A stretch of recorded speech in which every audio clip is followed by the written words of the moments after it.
Do you know what really makes a tarot deck, in my personal opinion, or helps make it at the very least, is a really good, juicy guidebook.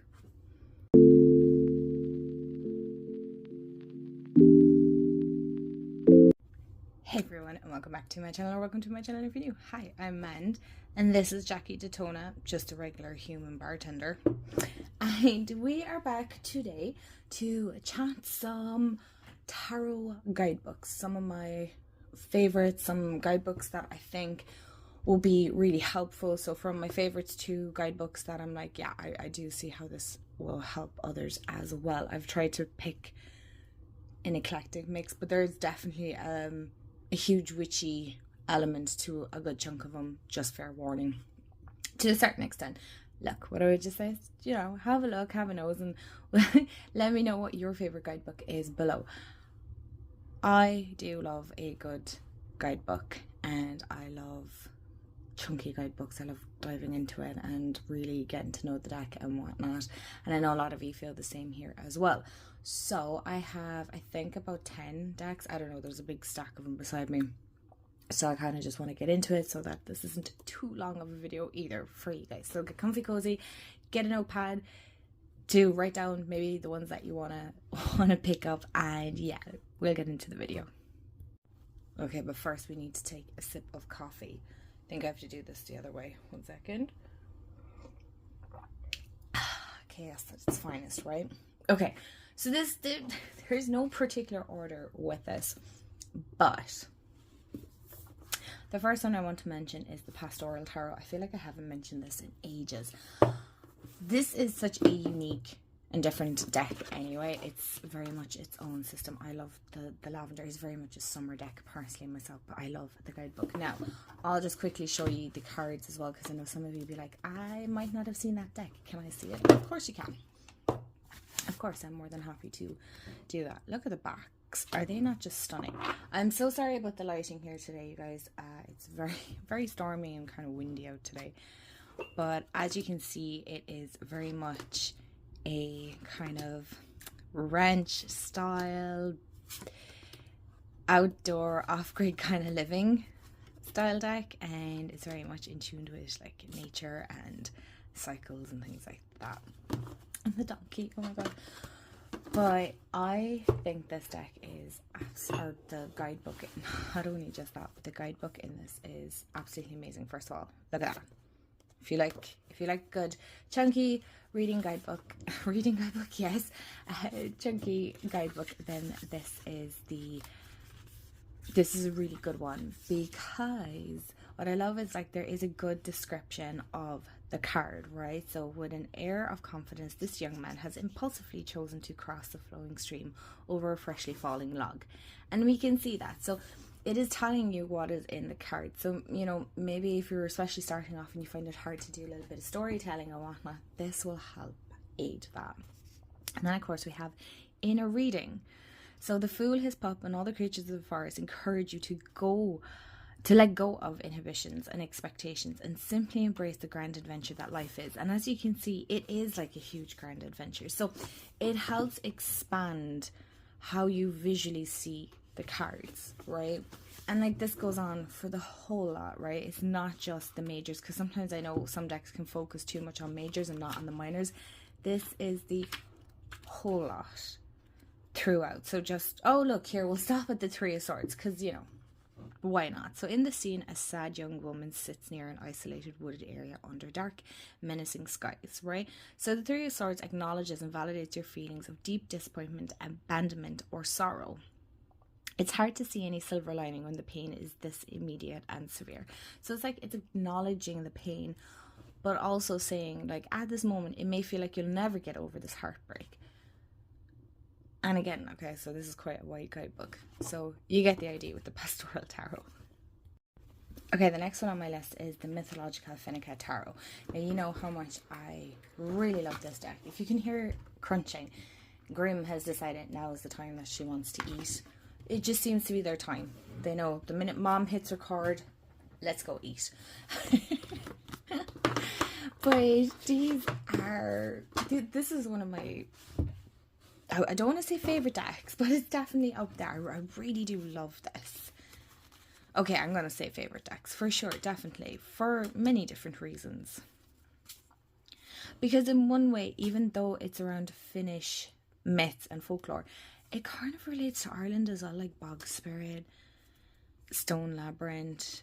So I can see how the similarities in myths and folktale are in this as well. The guidebook. Oh, I think Rockpool's guidebooks for their tarot is quite good. I think I have 2 or 3 tarot, three tarot decks from them, and I'm kind of like, okay, right, first of all, can we admire how this is color coded? So at least if you go, okay, so this one is 4 of Swords, so we can see it's kind of that palish blue, and this would be, oh my god, what are the odds? One would say that was planned. I could never get that accurate. But first of all, the spreads, well worth having a look at. You're going to ask, well, have you done a mend? No, I have not. Mind your business. But I always like to recommend them all the same, because maybe one day I will. I always like to have spreads as an option. But what I really love is, so we have like the card, right, which is great, and then you have your title, and then what card it is, and then the keywords. I love keywords. And then you have the myth or the folklore, right? And you have a very glossy book, but then you also have a good chunk of a message where you can see how it correlates to the image. Now the image is a little bit different to how, like, you know, a traditional Rider-Waite-Smith would be, but I really appreciate the fact that we get the myth or folklore right, and how it does go into depth. Now, could I pronounce half these names? Absolutely not. I can barely pronounce some of the Irish ones, but what I really like is how with folklore and myths that we can incorporate it, there's actual lessons within those, and I like how this is written and how it depicts it. I should have shown you some, maybe you want to take a pause and read it. So I hope you can see that, and that at least if you want to read it and have a pause and see for yourself, then do. Alright, I have no idea what number we're at, and we're not numbering it, but the Hedge Witch Tarot is another fab one. I think I've talked about this several times, so I won't spend too much time on this. I feel like for my romantasy lovers, you're going to love this deck, but also if you're a Hedge Witch, definitely. If you like the more nature-based elements. How it's just incredibly stunning. I don't need to talk about the cards, because we all know. The guidebook. First of all, I'm loving these like little smaller ones by Llewellyn. Did I say this was published by Llewellyn? It's published by Llewellyn, and it's created by Tudor Bet. You see all the names on the front. Anyway, let's get into the juicy guidebook, because that's what we're here for. So again, beautiful. I'm trying to think. There should be, yeah, in Llewellyn's guidebooks there's always like pictures of the card, right? What I think is so interesting about this, is definitely one of my favorites, is the fact that you have one card answers. So for all 78 cards, you have yes, no, maybe. So if you're looking for, do you know the way, I know this is a bad example, but like a TikTok, you see the young ones and they're like, yes, he likes you, no, he doesn't like you, and like the tower's coming up and they're saying, yeah, it's great, he loves you. I'm like, okay, I wouldn't have said yes for that one personally, but anyway. So if you're trying to learn yes or no cards, I think intuitively we know, but sometimes, you know, our ego can get in the way and we can't really decipher it. So this is great.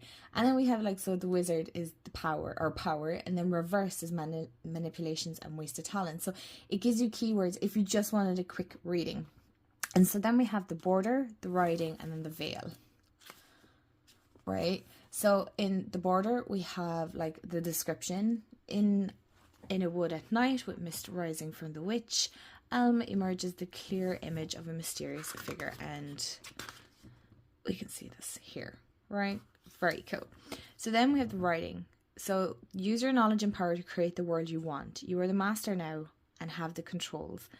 to use them, so use them wisely. You can hide behind the curtain and change things to your advantage. So the writing is like the upright, and then the veil then is kind of the reverse, but also it aids you and it helps you kind of see the reversal or the shadow aspect of it. So I thought that was really cool, and that's throughout the whole lot. It's not just the majors, it's also the minors as well. So as you can see, Queen of Swords, here's joy, and it's a yes card, and so on and so forth. Next one that I really feel is worth talking about is the Witch's Wisdom Tarot. Now, this is the big box one. I don't know if Hay House do this anymore, but I know you can get like just the regular 2-piece box, which in one sense is probably not bad. It's probably not a bad idea, but just to show you the cards. I love this deck. I haven't worked with it in a while, but oh my gosh, you'll see the guidebook now in a minute and why. But these are stunning. It was actually Lisa Pepez's deep dive that really helped me see and view this card, because I thought it was a flower as well, and it's not actually. It's like the drinking fountain where all the animals go to.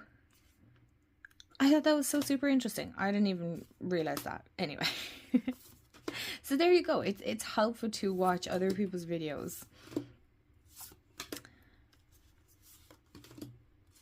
But anyway, this isn't a deck flip through. We're talking about guidebooks, but I know some of you might want to see the cards. So this guidebook has been well loved. Can we see that?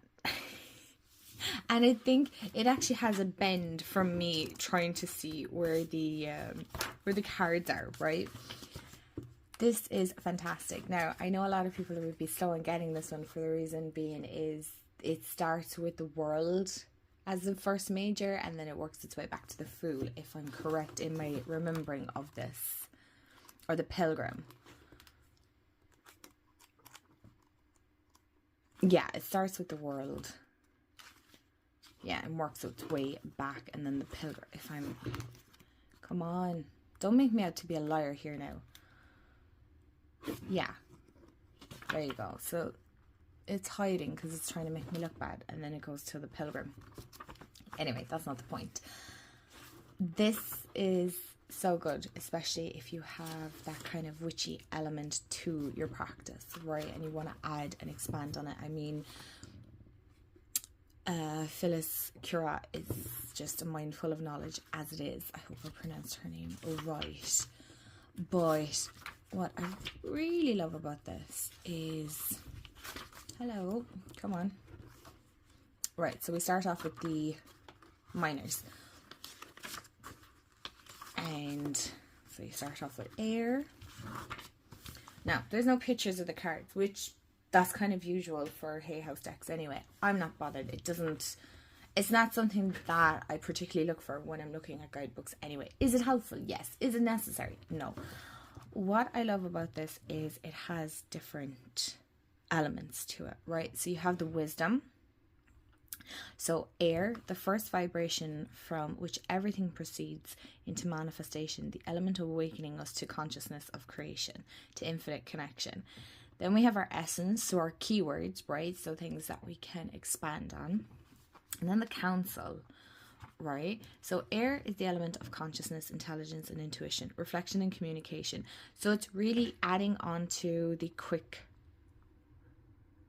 essence. The keywords is the word I'm looking for. So it is kind of like giving you advice, right? So this is kind of like what the message is. These are the keywords. This is like the advice, right? Or the guidance, if you want to, or the counsel, as it says here, and magic. So it actually gives you a practical thing to go and do, and it has each, like here, go outside on a windy day. I mean, could I have picked a better card for today? Probably not. And feel the air on your skin, messing up with your hair, or messing up your hair, singing in your ear. What do you hear? Listen to the love songs the wind sings to you. What is the enchantment of the moment? What is the song in your heart? The spell you long to chant. Give it a voice and let the wind carry it into creation. So it's like a beautiful mix of like witchcraft with manifestation or spell work, whatever title you want to put on it. Like here, that doesn't particularly matter. It really doesn't matter. Make it fit on your practice. But I love the way that it's short, sweet, simple, and it fits into your everyday. I mean, who doesn't have 2 minutes to even step outside and just listen to the wind? It's really doable. And seeing as we're kind of on that witchy pagan element, I thought why not mention the Wildwood Tarot as well, because this is quite a good guidebook. I think there's another one where you can work with the deck for the whole year or something. I can't. Is it a year in the Wildwood or something? I'm not really sure. So this is only half the deck, but just to give you an insight. This deck has been around for years. It's by Sterling Ethos. It's not anything new, but it's definitely an oldie but a goodie, right? Oh my gosh, the guidebook on this is, I definitely think it deserves like a deep dive. It's just something that I haven't been able to give the time to, which makes me sad, because I would love nothing more. But one day soon. As you can see, it's first of all, it's chock full with a lot of information and insight and knowledge and just there's so much, right? But here, we'll go to the Green Man. We're clearly on the Holly King and the Green Man. So what I find fascinating about this is it also gives you where it's positioned on the Wheel of the Year. So if you are seasonal, or you follow the Wheel of the Year in witchcraft, then this kind of helps you see where the cards fall. So the Green Man stands with the Green Woman at the midsummer solstice. This is the time of greatest warmth, with the sun at its highest point in the sky. Fire is the element associated with this time. So it also gives you the elemental aspect as well. So if you're trying to work with, whether it be fire, air, water, art, and I don't know if spirit is included in this as well. But as you can see, there is a lot in this. So we have the description, and then you have the meaning. Okay, that's great. I feel like this is really good, the meaning. So the Green Man is a symbol of flourishing heart of the male aspect of nature, one of the most ancient images of the connection between mankind and nature, and so on and so forth, right? And so as you can see here, like the cauldron is under his ever watchful eye, and the joyful exultation of creation and fertility as seen in the, I want to say, Cern Abbas giant. Okay, so as you can see, like there's a good meaning behind that. You can see how it would reflect on what you may need to know or the messages that you're looking for. But then for the reading points, this is really, really interesting then on this, is the Green Man is generous in his bestowal of creative, fertile energy, and he will move you to a new level of confident and assertive dynamism. Is that how you pronounce it? Anyway, so this is a time for both giving and receiving. So not only do you have a meaning, you also have a point, like a focal point. And then you also have roots and branches, which are kind of like the keywords, so that you can branch off and explore even further again. So as you can see, like a lot of these guidebooks are great for exploration. And it's not just, so it's just the majors that are the position of the wheel, and then the minors, you could nearly grasp kind of where they fall anyway. But like that, they don't have the roots and branches. Not all of them, actually. Sorry.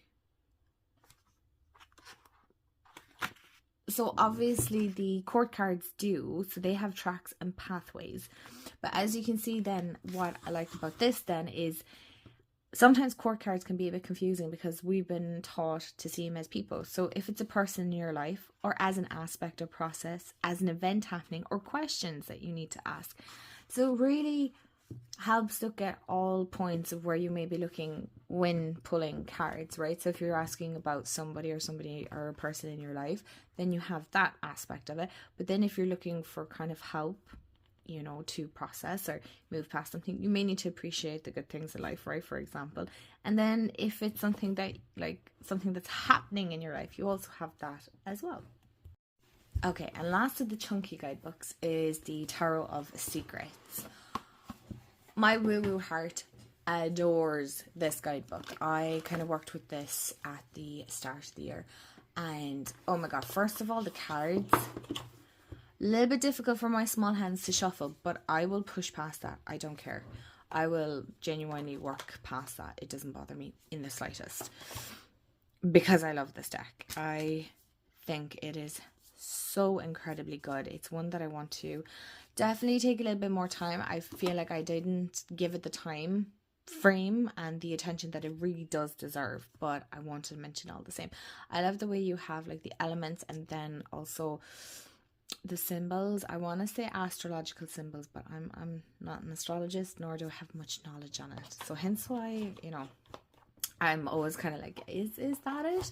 But I know there's probably ones that are into astrology that are watching this that'll be able to tell me. Again, oh, this is Blue Angel as well, so you can already tell what the card stock is going to be like.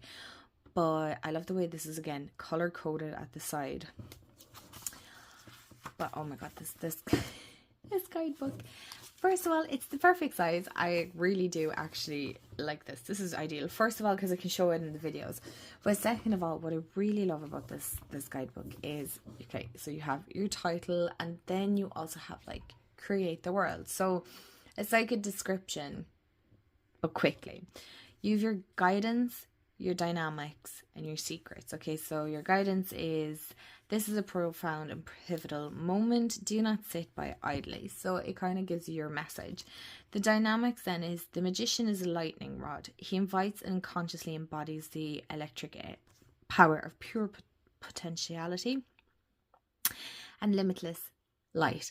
Whew, that's a lot of words. But as you can see, it's kind of describing the magician as a person as a whole, right? But also the energetic aspect. And then you have the secrets, which would be more kind of like the reversal, but we don't call it reversals here. Secrets is kind of maybe unknown hidden facts, and I use that kind of loosely, which I really like. So within the magician's orbit are symbols for the three chemical elements, salt, sulfur, and mercury, as well as symbols of the four elements of nature, earth, air, water, and fire. He is an active co-creator of his experience, a chemist combining the universal compounds to bring his cherished inner vision into form. So you get the idea. But again, if you look close, you can see like there's the three symbols, there's the elements, and it really does go into the description. Hello, words, man. And then you have the meanings and messages, upright and reversed. Right, so you have a good chunk of meanings here. So be bold and act swiftly, right? Invoke divine power. You have the power to establish, create the space in your schedule.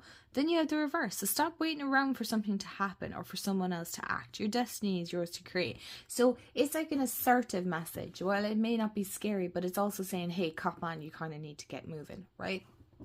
We all need that sometimes.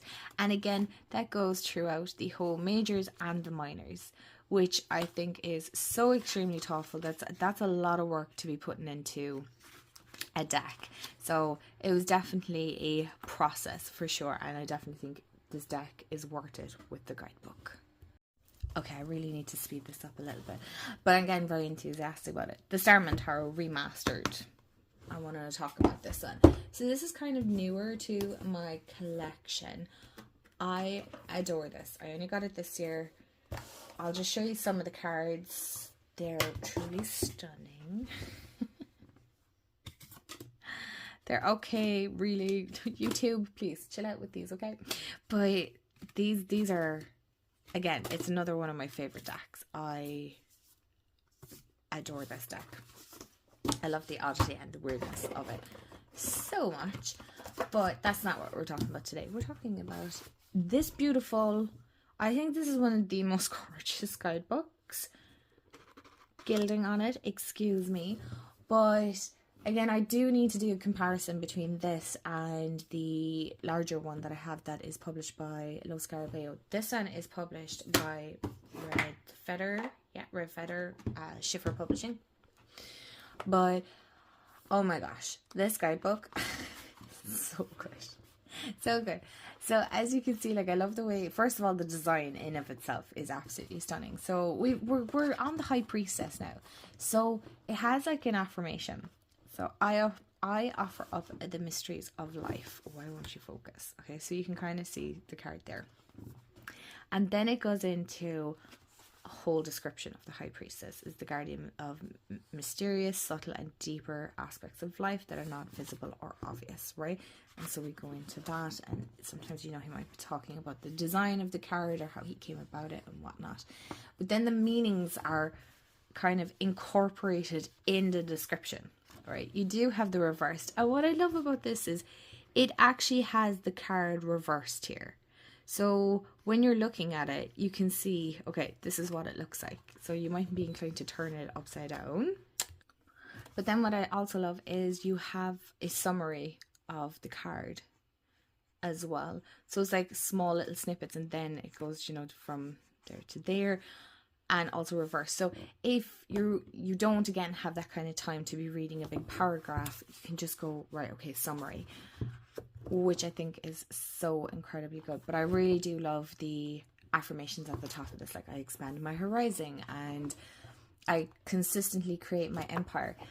I really love this. This is definitely one that I want to dive into further, but I do want to mention it all the same. Now, I know I've shown all big, chunky, juicy guidebooks with lots of information and all that, but I do want to mention these as well, because let's not underestimate a good little white book, okay? So the Book of Shadows, this is volume 1. This little guidebook, so extremely good. Now, I know you can get, there's the bigger version of this, but this is so kindly gifted to me. So this is what I have, and this is what I love. And I love the guidebook. Plus, it's very intuitive as well. And I adore, I adore this deck. It's extremely good. It's so good. This is a Low Scarabeo deck. But let's not underestimate the little guidebook. So I know we might only have like tiny bit of information here. I mean, that is it. It's not even focusing in on it. Like, this is it. This is all the information that we have. But I mean, look, the Fool. So the Summerlands, a new life, a fresh start, a journey into the unknown, naivety, making a wrong or absurd decision. I can't talk right now. I'm stumbling over words. But as you can see, it's like short, sweet, to the point, but it also, again, allows you that space to expand and widen your knowledge on the cards. So let's look here. For example, we have Three of Waters, or Tree of Water. And where are we? I won't subject you to my singing. Water. Okay, so the suit traditionally associated with chalices and represented by nixies depicts the features and the faces of the goddess. So we kind of know where the water falls under this. So we have 3. So it's flora, creation and fertility, having more than enough, putting by for some later, enjoying material pleasures, and then the reversal is lacking in material needs or failing to appreciate what is available. So as you can see, like the color palette, so you can see, okay, you know, maybe what season you might be in, opening yourself up to receiving good things as well. You can see how your intuition starts flowing very nicely, because you're not overwhelmed by a load of information, because it's allowing you that space, because, you know, the guidebook in that self is great, because that's all you have. Now, I wanted to mention Ghosts and Spirits Tarot as well, because this is another great little guidebook. Or, yeah, I was going to say, the deck itself, that's actually the extra card. But the cards are so detailed that I do feel like it's great to allow yourself that openness. Now, I don't know, this is a US Games one, I should mention. So I think this is all in English. So it would have a little bit more than the Lo Scarabeo. But as you can see, we have cups. So King of Cups. Hold on. We'll go with the Tower. We'll go with a major first. So our Tower is back here. And it kind of gives you the story, or, you know, the fall of the House of Usher. And then in Edgar Allan Poe's horror story, a sympathetic friend visits Roderick Usher, who's suffering from a mental disorder. And so kind of goes into a little bit of the story behind the card and then the divinatory meaning. So you kind of have that aspect of the story that was inspired it or what it's based on, and then also the divinatory meaning. So again, I just wanted to mention the little white guidebooks because I do feel like they're kind of important as well. We shouldn't dismiss them. Now, let me know in the comments below what your favorite guidebook is. I'd love to know, and I hope you enjoyed this style of video. And as always, I hope you subscribe and you like this kind of content because I cover all things tarot and oracle card related, finding glimmers and creating magic in the mundane. So if that's your jam, hit the subscribe button. I'd love to have you part of the family. And as always, I hope you have a wonderful day, afternoon, evening, wherever you are in the world. And remember, stay magical, and I'll see you all in the next video. Bye guys.